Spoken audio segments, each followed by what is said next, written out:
ಎಲ್ಲರಿಗೂ ನಮಸ್ಕಾರಗಳು. ಮೈಸೂರು ದಸರಾ ಪ್ರಬಂಧ. ಈ ಪ್ರಬಂಧ ಇಷ್ಟ ಆಗಿದ್ದಲ್ಲಿ ವಿಡಿಯೋಕ್ಕೆ ಲೈಕ್ ಮಾಡಿ, ಶೇರ್ ಮಾಡಿ, ಸಬ್ಸ್ಕ್ರೈಬ್ ಮಾಡಿ. ದಸರಾ ಹಬ್ಬವು ಹಿಂದೂ ಹಬ್ಬವಾಗಿದೆ. ಈ ಹಬ್ಬವನ್ನು ವಿಜಯದಶಮಿ ಎಂದು ಕರೆಯುತ್ತಾರೆ.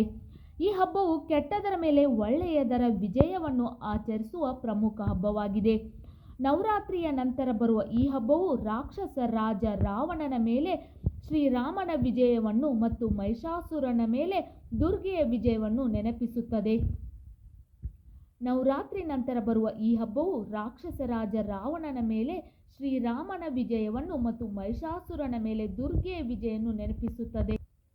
ದಸರಾ ಆಚರಣೆಗಳು ರಾಮಲೀಲಾ ಪ್ರದರ್ಶನ, ರಾಕ್ಷಸ ಪ್ರಕೃತಿಗಳನ್ನು ಅಂದರೆ ರಾಕ್ಷಸರ ಚಿತ್ರಗಳನ್ನು ಮೂರ್ತಿಗಳನ್ನು ಮಾಡಿ ಸುಡುವುದು, ಜಾತ್ರೆಗಳು ಮತ್ತು ಮೆರವಣಿಗೆಗಳನ್ನು ಒಳಗೊಂಡಿರುತ್ತದೆ.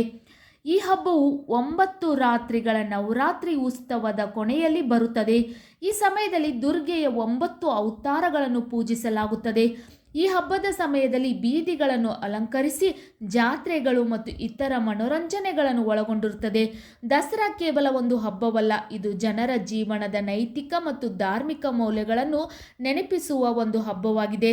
ದಸರಾ ಕೇವಲ ಒಂದು ಹಬ್ಬವಲ್ಲ, ಇದು ಜನರ ಜೀವನದಲ್ಲಿ ನೈತಿಕ ಮತ್ತು ಧಾರ್ಮಿಕ ಮೌಲ್ಯಗಳನ್ನು ನೆನಪಿಸುವ ಒಂದು ಹಬ್ಬವಾಗಿದೆ.